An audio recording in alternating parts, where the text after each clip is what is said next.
Mr. Speaker, I'm pleased to rise to speak and to supply on the subject of an autism strategy for Nova Scotia.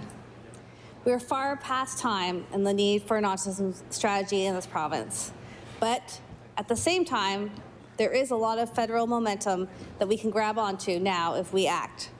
This past week, the House of Commons unanimously passed Bill C-203, the Federal Framework on Autism, and this will help prioritize and accelerate a national autism strategy coming this year. Autistic Nova Scotians, their families, and their caregivers want and have long wanted to work alongside the provincial government to make sure our province is ready to meet the recommendations that come from this national strategy. Nova Scotia has the highest autism prevalence rates amongst 5-year-olds in the country. While support, program, and services to support autistic people in Nova Scotia remains fragmented.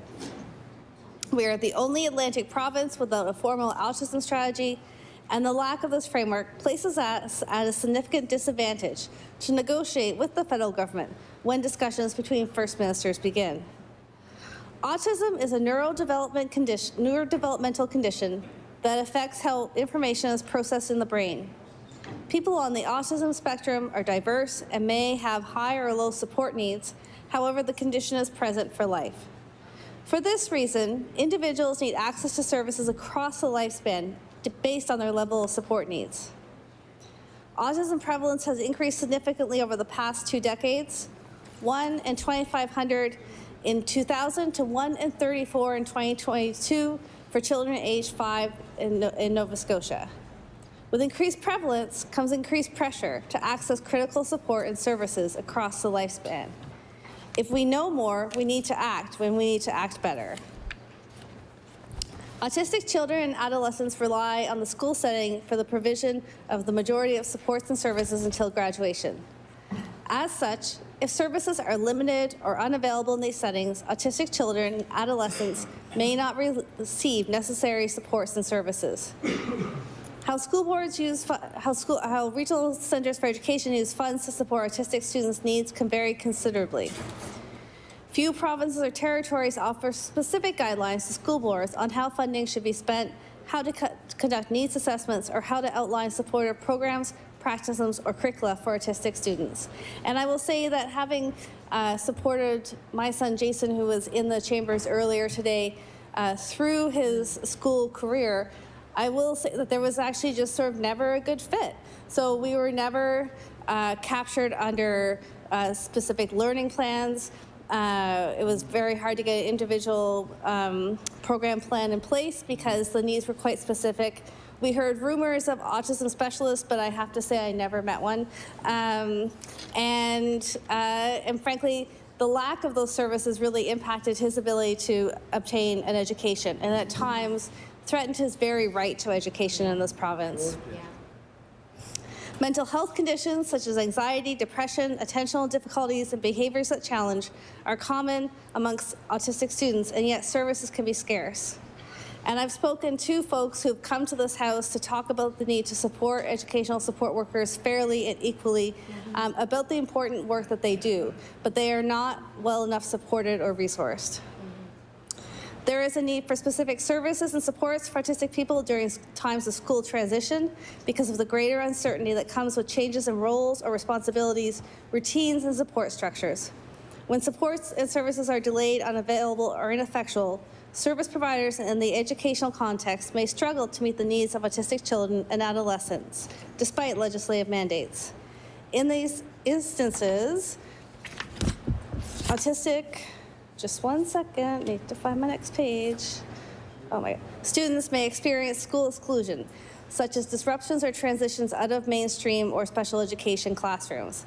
And again, speaking to my own experience, Jason was excluded from public school in this province for grades 3, grades 4, and grades 5. And we had to fight if we wanted to get a half an hour of classroom time in each day. Due to ongoing systems issues, some Canadians also voluntarily remove their autistic children from school temporarily or permanently to homeschool them because of concerns regarding the child's development, academic success, or safety. Reasons that are reported for short-term or permanent exclusions can range from difficulties dealing with the complex demands of a school day, sensory responses, or bullying. And certainly we saw that in our case as well, where Jason experienced extensive bullying during his elementary school years that was never properly addressed by the school system.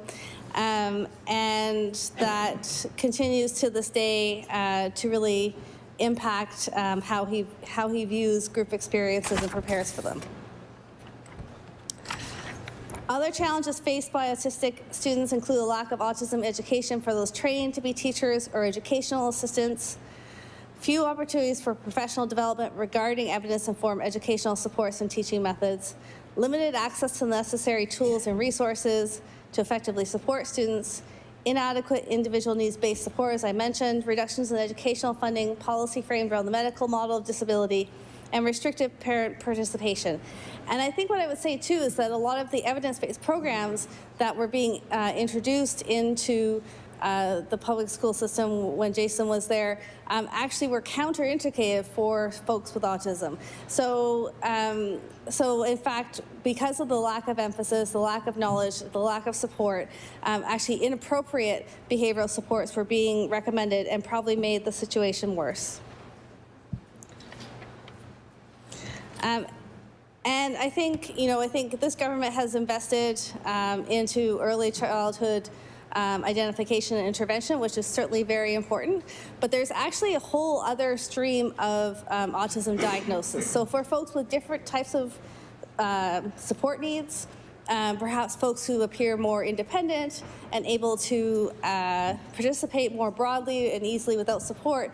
In fact, there's another bump where people receive autism diagnosis around the age of 12. So as folks enter adolescence. And then there's another bump around early adulthood. And again, these are those transitional periods where folks really have a hard time of understanding what's being asked from them in subtle social ways and making that transition successfully.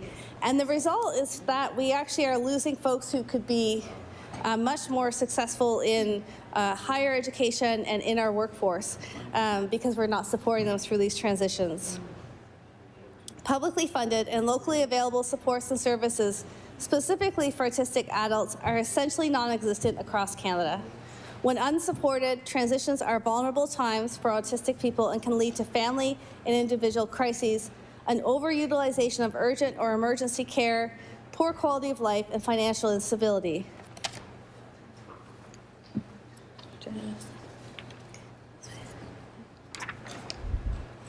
There is very little information about parenting by autistic individuals in the research literature. Very little is also known about how to support older autistic people and seniors, yet it is important to plan for future needs. Offsetting common out-of-pocket costs associated with autism, such as home modifications, transportation, therapeutic products, and day supports, can promote family and individual well-being and financial stability across the lifespan. Labor market participation of parents of autistic individuals can benefit the entire family and can be supported through workplace policies and provisions offered, for example, through unions, employee assistance plans, and supportive human resources development. Access to trusted, nonpartisan financial planning and financial literacy supports and services can better equip autistic people and their families to understand and make informed decisions that promote long-term financial stability and well-being. A pathway for autistic individuals to financial stability can be achieved by disability benefits that are flexible, needs-based, accessible, and take into consideration the extra costs associated with this condition.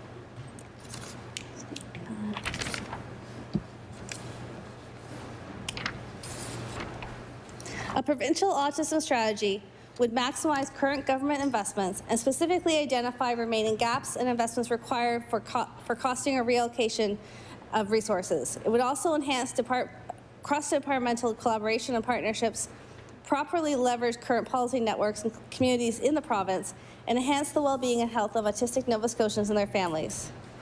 If we continue to operate without a provincial autism strategy, policies for accessing many government services remain outdated and inaccessible. Services will remain fragmented, and we will lose folks along the way. On our journey as parents, we have we have been aware of the stories of many young people who have received insufficient support in elementary school, have struggled to make the transition to middle school or junior high because of the increased social pressures, the increased necessity to manage complex schedules and interpret social cues, bullying, the effect of bullying and peer pressure, and young people who have really struggled to make that successful transition to junior high and then to high school, and in fact who end up not finishing high school, and that's not what we want in this province. As well, for those who have finished high school, many of the support programs that exist to help people transition into the workforce or transition into training, again, don't take into consideration the particular needs of folks with autism.